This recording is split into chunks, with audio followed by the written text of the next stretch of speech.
If it's used for their pleasure, it's completely okay. Yeah. I have a girlfriend without like you. Yeah. I'm like really not missing absolutely anything. I can really reassure you on that. What is that? Like, what is that? They like, you would not have to do that. Like, that is straight privilege. Yeah. That proves that if there's some sort of privilege from the other side, that proves it still exists. Yeah, it's literally disgusting. It makes me feel like sick, honestly. Yeah. Hi guys, welcome back to our channel. In today's video, you may notice we look a little bit different to normal, and that's simply just because we are going on a Harry Potter date tonight. Yeah, we're going to see the last two Harry Potters in the cinema back to back, so obviously we have to look the part and both Slytherins, yeah, if you can't tell. But anyway, in today's video, we're going to be doing a video on how homophobia still exists in 2020. Obviously, homophobia has improved a lot over time, but there's still a long way to go, and we still see this on kind of a day-to-day basis, and so we thought it'd be important to make a video just dedicated to this.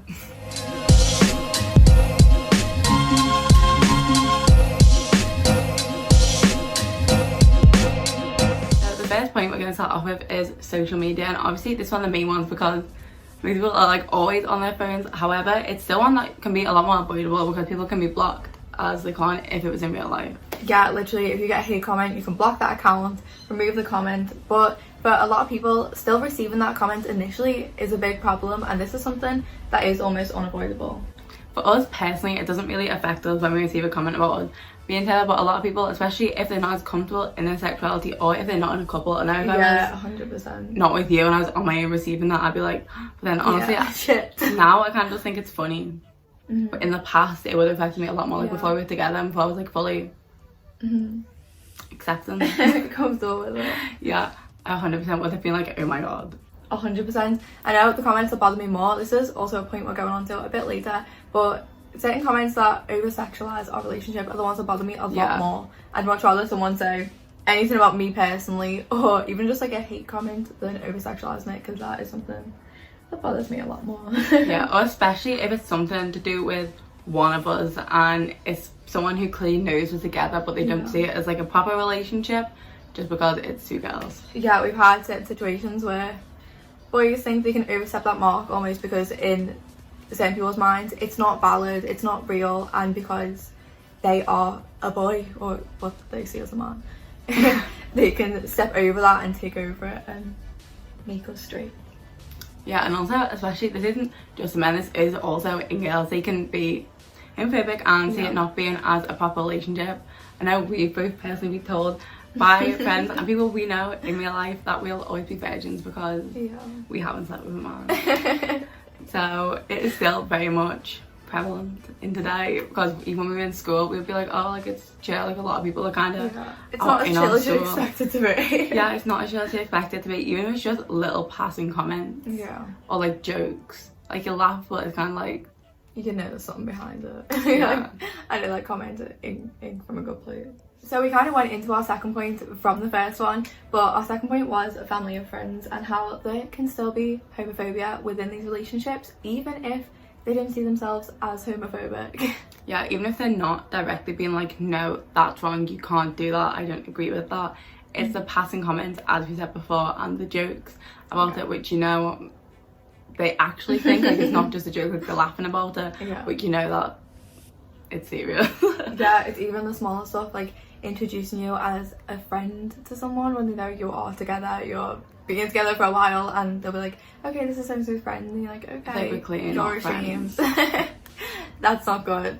There's like the shame of that and homophobia towards that, or people being like, oh, like when are you gonna get a boyfriend, like you can do X, Y, Z. It's like not good.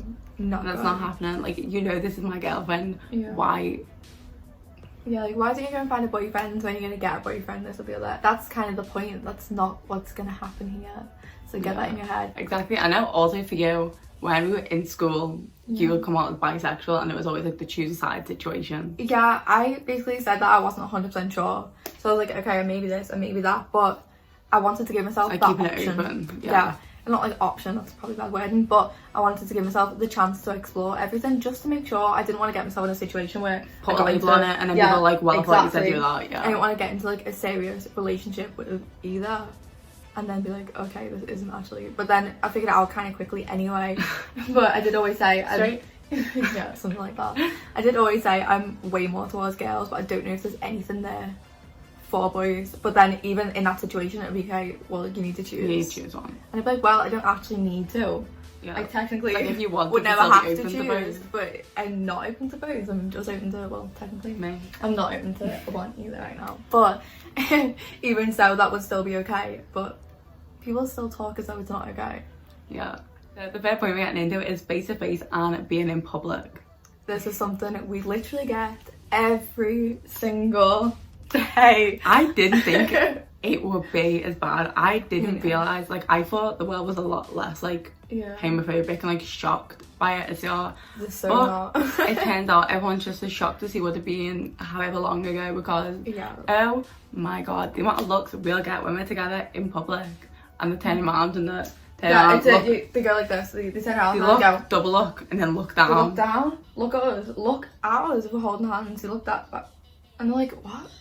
They have that math emoji. It's like so confused, yeah. Literally like that. And every time we go, say we go to Tesco, just a great example, we can count multiple people doing it and then they'll like pull a face at us as if say, yeah, like don't get me wrong, the like Tesco and other places we go are in very white conservative areas. However, I didn't expect it to be like that. The amount of people who will look or who will even like, you'll see them like laugh and like snicker at themselves or like or talk between friends as well, or they like tell a friend, there was like tap them or like and then they all turn around like, I'm like, yeah, like you'd literally think we were out naked by the amount of looks. Yeah, I swear to god, like what is actually so shocking? I don't know, but obviously not every stare means something bad, but when it's followed by a very snarky face, it's a double stare, a look up and down, a double look up and down, and then the whole group of friends turn around. Or like, especially even if you see like kids with the parents and then you see them all turn around and I'm like, what are you teaching your kids?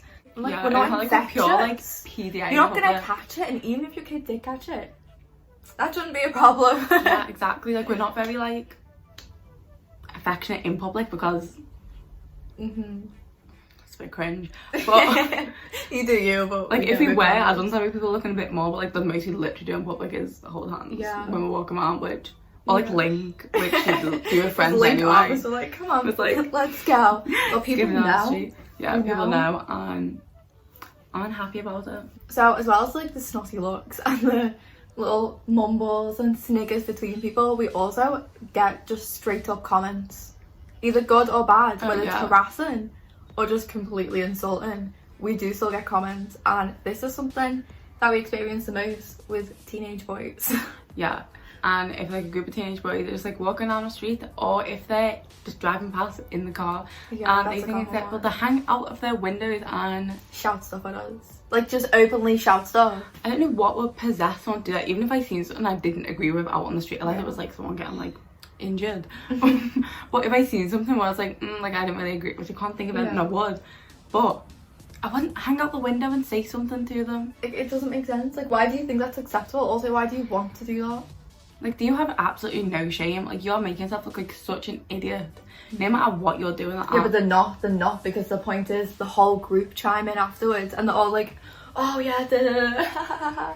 I'm like why? Like, you look stupid, like an idiot. It doesn't matter if that person, even if it's not to do with homophobia, like you look stupid. Why do people? Why do you think that's socially acceptable? I just don't understand people and who raised them.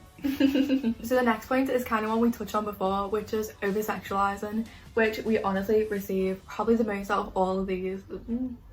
Maybe the face-to-face in shop ones, that's kind of up there, but this is also something we literally get every day possibly, especially on social media. And it's probably one of the most annoying, because all them teenage boys that we talked about before who think it's acceptable to shout things at us and stare at us and laugh at us in public, all of a sudden absolutely love it. Something clicks in them and they're like, yeah, if it's for their pleasure, it's fine, it's great, socially acceptable. But if it's like a lifestyle, they think, I don't know if they think it's just something that's like a weekend job we do just like for their pleasure, and then like they can like yeah, they don't do they think like, oh, but if like that all the time, that's not acceptable? Yeah, but if it's used for their pleasure, it's completely okay. Yeah, like completely okay. Really. And it's even things like them joking in, I know especially TikTok is one of the places as well, and like they'll joke about like how like us finding a boy, but like in a way of Oh, like we'll sort you out. Yeah, kind of situation. Like, yeah. I have a girlfriend without thank you. It's great. No, I don't. It's great. Like, I'm sure I'm doing a lot better without you. Like, I'm sure you're really missing out. Yeah, like, I'm really not missing absolutely anything. I can really reassure you on that. I'd much rather get a comment on like my biggest insecurity than the comment. It's honestly the fact they think that I'm missing out on like some huge big thing though. They'd be so self-absorbed, like you think like, oh my god, these girls are not on so like, much. God tier. Yeah, absolute god tier. Like, they don't have that in their lives. I don't know how I cope, honestly, without them. I really don't. I personally feel like there's something missing. Yeah. I know it's missing in our relationship. A third party. Yeah, I was already thinking. Great, put that on the internet and everyone will love it. Yeah, top views for this video. Third party, lesbian couple. What I would think is one of our main points, which is coming up to one of our last points, is going on holiday and travelling while being in a lesbian, gay, bisexual, absolutely anything couple that's not a straight couple. The heterosexual norm. Yeah. Basically.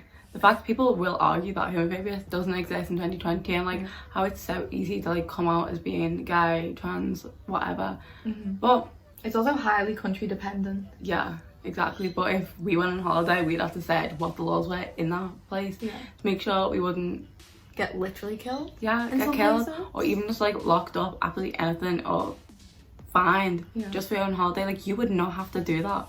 Like, that is straight privilege.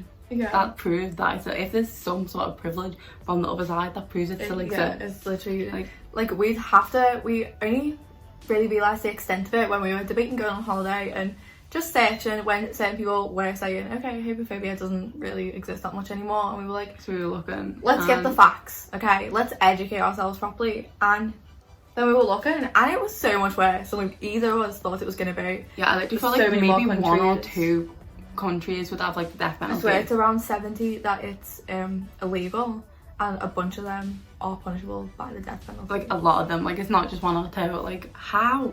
Like, I don't actually understand that, how in this day and age that is still a thing. But apparently it is. But for people who will argue that homophobia doesn't exist, and I've seen something, I can't remember if it's Twitter or TikTok the other day, and it was like, it's easier to come out in 2020 than it is to say you're conservative. Yeah, I think we spoke across someone's TikTok that said this and we're like,